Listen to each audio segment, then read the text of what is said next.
Tur dari pendhita pinarya kowaning cariyos ing sedalu mangke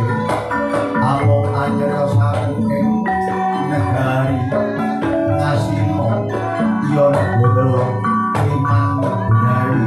iya negara Anggajah Uyi Wang Eko Adidasa Kurawa Pindra Ludra kaping Saptasasra Bawana waraning wadah eka marang sawiji adiling wedasa sapala purwa wiwitan minder mubeng kakono araning jagat nadyan to katatitaing para dewa ingkang kasongan ing pratiwi kaumpulan ingkang poso kapit samudra katatitaing sami anggana raras ngupaya praja 1000 tanang 100 Bolatana negara 100 tanggan kaping 1 pramila aturanipun boten kadya ing negari Hastina iya negara Anggajah Mulya asma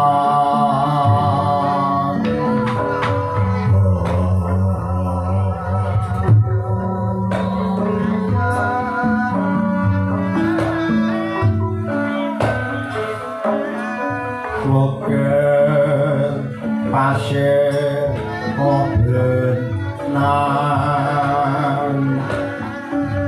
pokirane gunung pasir di Rawa Benawi Bengawan tondo yekti lamun dulu mongkoro papan pagungan ngiringaken tanah pesambingan kayunaken bandar lan kang gede angayo neken pelabuhan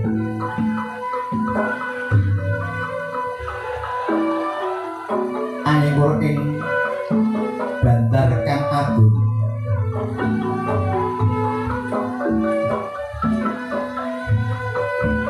liring sawijining negara ingkang mujudake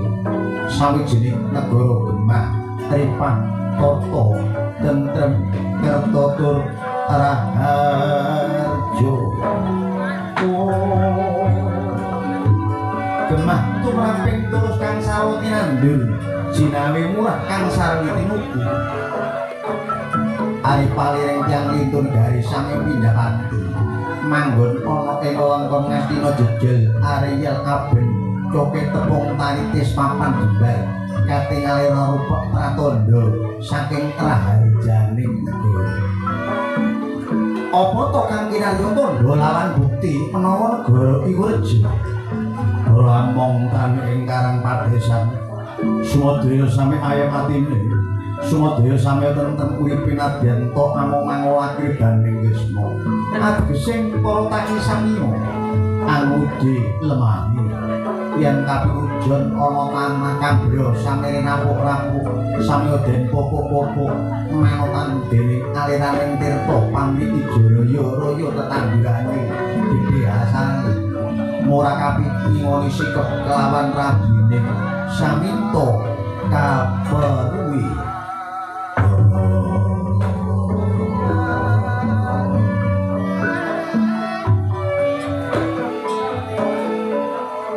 boten amung ngomongaken ing tetanen kewala para santana dipun rengkangi dol kulak dol tinuku candhak bebabulan ana basang dodol kayu suklek godhong sesuai nanging yen to ana negara Ngastina sampe kanggo ngingoni keluargane boten amung ngomongaken bab dagang layar kewala para tani samiya ingon-ingon wonang Rajakaya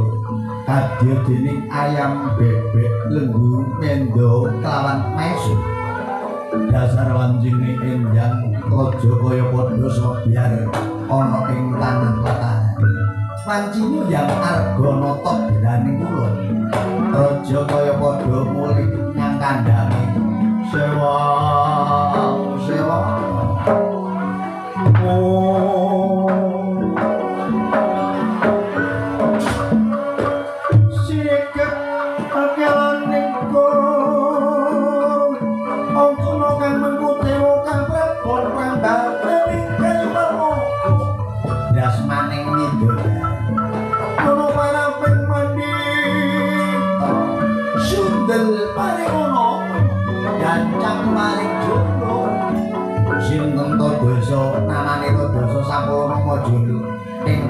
walam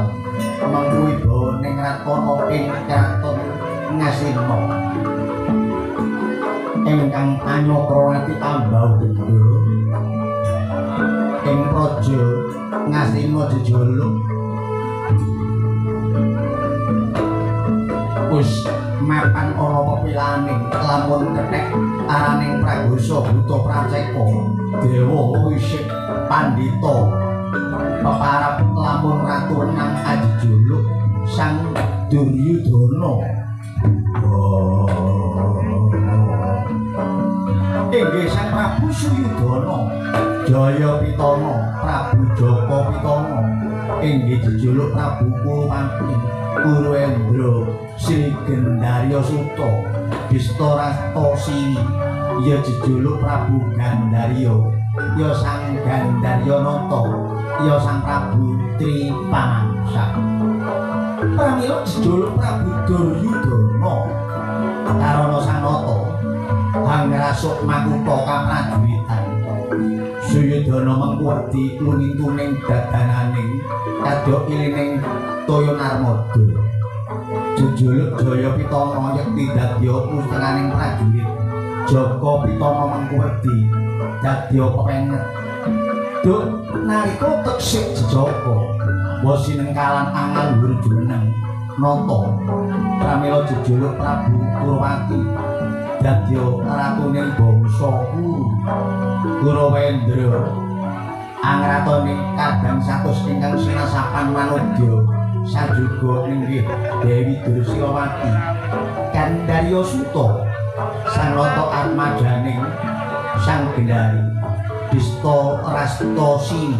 yoganing Nerpati Bista Rata Tripamangsa minangka pepengeduk lairana sang Nata dampit rigo dasar sang Prabu Duryudana angasta pusaraning praja linambaran paugeran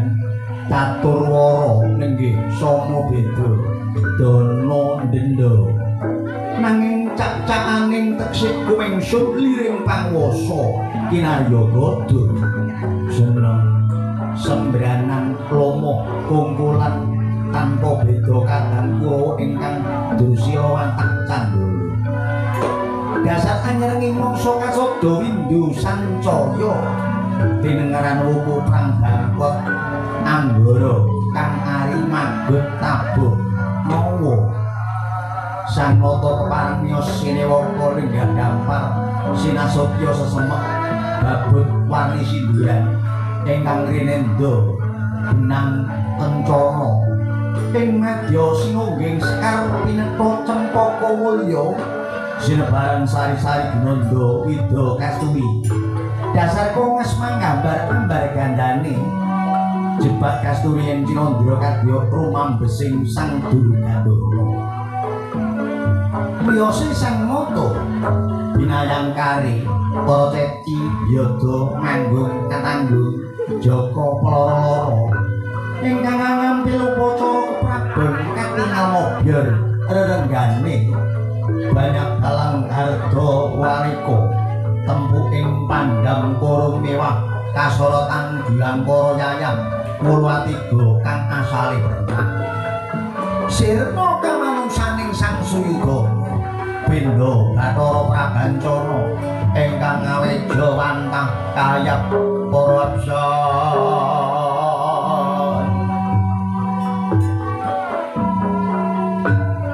ander samiya sumewa inggih wadya kang anggantung sebu wiwit saking Bathira ngayun pagelaran Balewerti nganti temeking alun-alun kabungkuran anggen danu pindha imawan konang dwaja rentek ombul-ombul akeh wadya ingkang anggantung sebu pindhaning sasaka bilebar ing tarangga Trep sidhen pemenem datang ana sawabewaning ingkang kapiyarsa namung tumetesing tirta tusara dumawah ing ron-ronan kang samya hanjrah ing Jawi tapi yang swantening abdi Gosali kang lagya makarti imbal gantya Amandyong karo mandanging Kiai Guntur Madu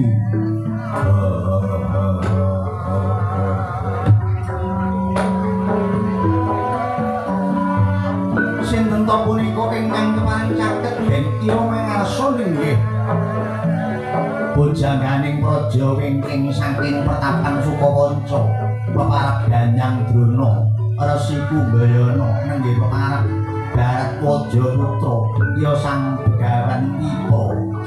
sinebut Begawan Menak Anggara ya pandhita setidak ya musikaning prajurit minangka Dwija Guru oleh kaseteng Surembang Paseban mira kadang Sinawedi katingal sumeblak yayah lintang Mandarina punika Tonor Patingawangga ya sang Basusena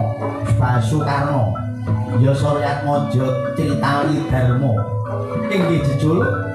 Prabu Bisma Taka Suweteng Sri Korwati kinarya gul agul gedhug manggalaning praja datang kantun Paseban mira warangka nata kapernah bapa paman sanata wingking saking Patian Plasa Kuning kekasih Retyana Patih Hamangku Bumi ngadina sang Harya sing kuning ya Raden Sumang sinebut Swala Putra ya Tri Gantalwati Sideng Pameneng ingkang samya sumewa mentosi dawuh timbalaning Sena Kedupi kapiyarsa swanteni mriyen Kyai Pancat Nyawa Monya Imbal kaping 3 Prabu Suwidana Sigra paring dawuh mangkono luruh pangandikane para kawula dasih ingkang samya sumeba ingkang cedhak samya mantil ingkang gedhe samya sumangkung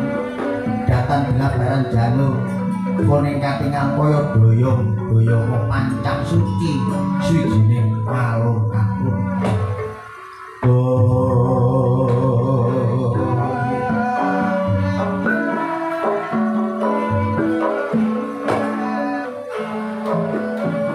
Pindha Jaladri ingkang amber dhateng dedharat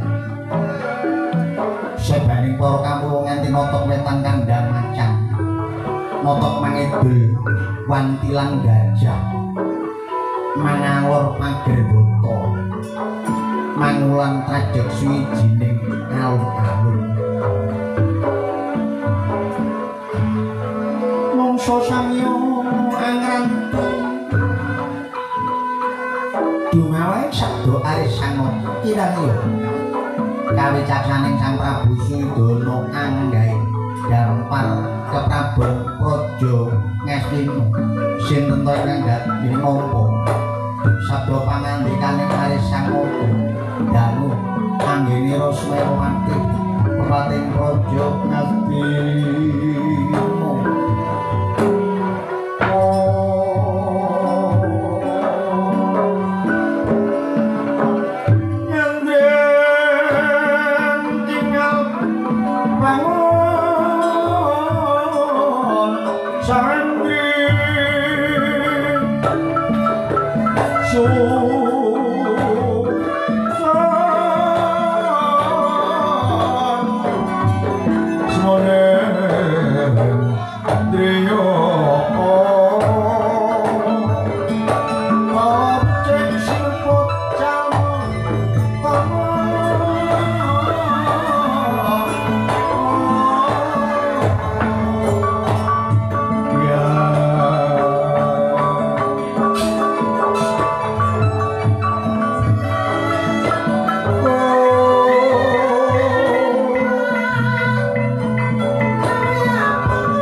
Yang sukmo sesemitan ingsun dulu langking rahayu syakung dumati mangke rumiyin maniro harso pari udo pati pakurmatan mugio rumentah marang sakabeng para kawula dasih kang rumasa kabawa kaparintah marangga ruming puri Kertarta Warasana Praja Ngasina wawang garitna using pasaliran duh Kakang Ditswangkarna Kastang Basusena Penapa Raharja praptaning Kakang Ditswangkarna wonten ing Gari Ngasina Kang Mas Ko Prabu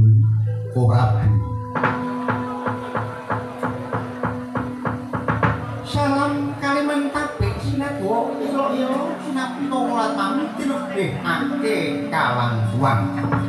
Yayi Prabu wonten dawuh ingkang raka tebih saking Kadipaten Ngawangga dumugi sabriki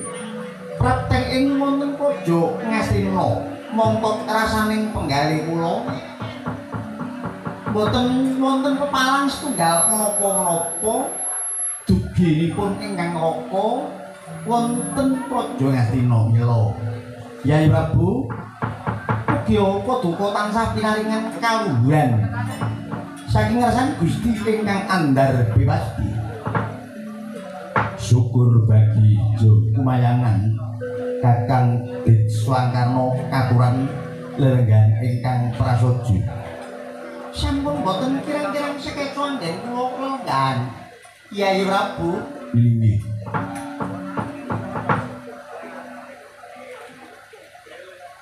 Rama pepundhen kula Rina pantarane enggal ingkang tansah kula pepundi ingkang tansah kula buteni ingkang kinarya dadi guru nadi ingkang rayipun Sudana Rama Reksi Danyang Druna Rayu rawuh jengandika Rama Kumbayana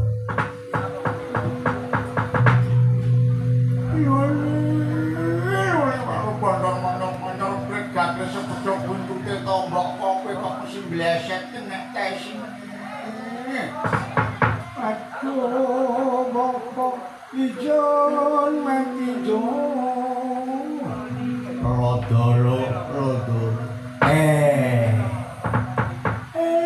Anak angger Gusti kula Prabu Sudana ingkang ngluhurake paring mangayu bagya. Praptaning ingkang bapa wonten Guru Ngastina. Nggih, nggih. Pun bapa pinalingan seger waras bagas waras-warasan boten wonten. Acoban menapa-menapa kabeh brawala sirna. Kabeh wewujudan ora ana. Mugia anggen kula memuji wonten ngarsan Gusti ingkang ngamuntuwa rina pantaring dalu tansah mamulat maminta nugraning sawata mugia angger Prabu Sudaya tansah pinanggih manggisih kana kramaning Gusti mugia kajiwa kasalira wonten ngarsaning anak Prabu Sudana pinaringan bagas warasan nggih ngaturake gunging panuwun Rama Prabu Pabunden kula minangka dadi guru nadi kula Rama Kumbayana pun bapak tansah nyemake kawuraning para putra. Nggih, ngaturake gunging panuwun. Katuran arek ing dalem sawetawis Rama Pandhan. Nggih, among ninglengaken karo kula mirengaken sabda aris paduka anak Prabu. Bapa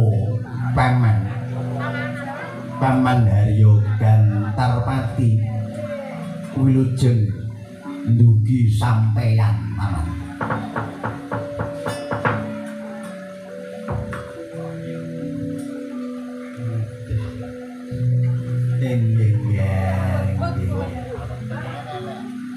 Anggen kula gupuh, anggen kula gugup trawulan deres nganti mbrangsal. Aja-aja kek ana lengkong banjir. Sedaya mereka nampa siye karayon Gusti ingkang amu. Nyatane wonten mriki gesek, wonten wonten Grimes, wonten Jawa. Pun Bapak Bagas warasan nggih. Mugia anak Prabu Sudana mengku gati pinangka dadi sesembahaning kawula pinarah manungsa ingkang luhur, manungsa ingkang kebak kawicaksanan tur panjenengan sehat waras wiris nggih. Inggih ngaturake gunging panuwun menawi kados ngaten. Bapak Paman nggih. Dan mboten pinanggih njenenganing paman senguni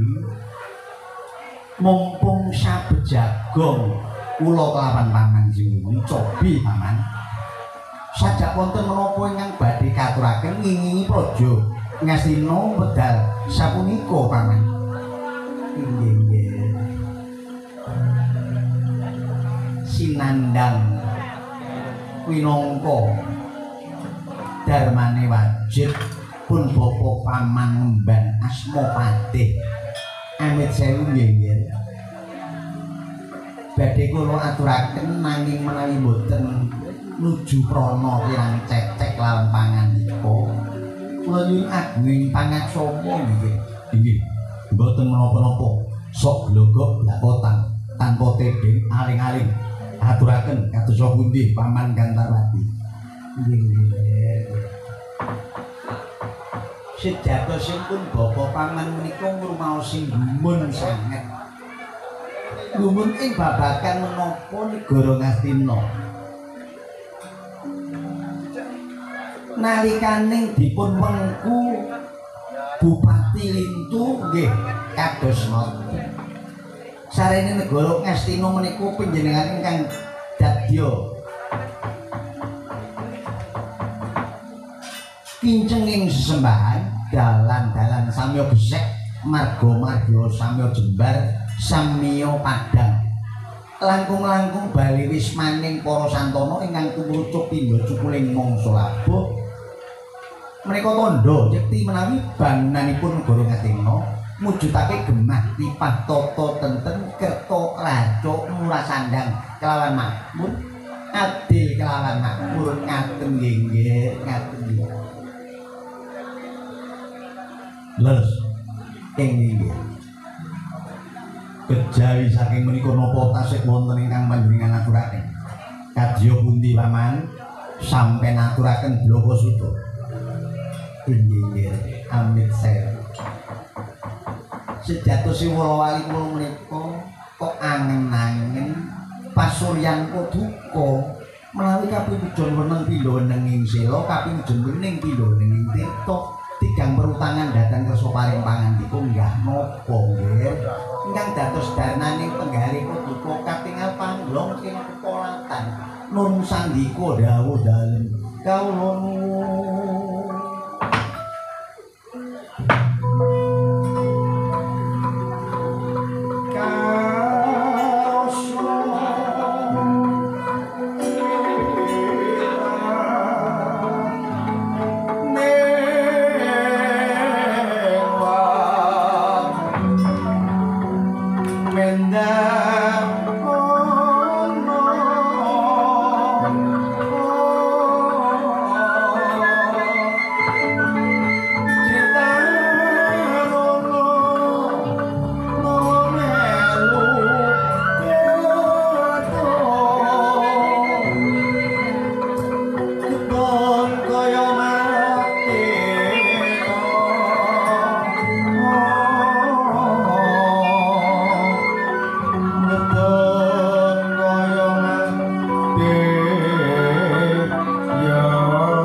ngantos andadosaken jomblo ning penggalih Pindharata ingkang ketayuti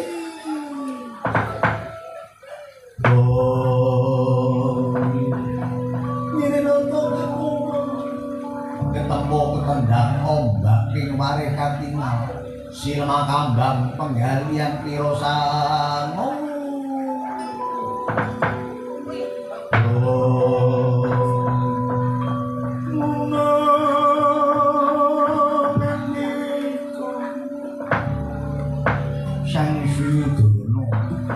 Kapiyudon manjing wonten ing sanggar pamlengan. Sendakep asta sampun tunggal, sendakep to sampun makmur tunggal kumpul blek kaya mati yo ngadeg. Mboten ingkang wonten ingkang sinidikara ampun mandeng pucak ing brana. Pucak pucuk brana irung. Ing kono dumunung tali urip wujuding kompas klumpusing tentreming panggalih tentreming ala. Ing mriku Sang Suyudana nyuwun pitedah wonten ngarsaning Jawata Winanggung. Sang Suyudana jroning layap luyuring kang pinuju alun pesating jangsuk. Sang Suyudana wenteh-wenteh wonten sabda utawi wangsit anggenipun nglenggahi dampar keprabon saged mujudake wiji ratu kaping sapta lamun ing alun-alun tinaneman petetan cahya daru mujudake wahyu sandang pangan ing praja Ngastina. Gragapan anggenipun badar anggenirus ngedi pramila dangu boten kersa paring dawuh tenahan paring dawuh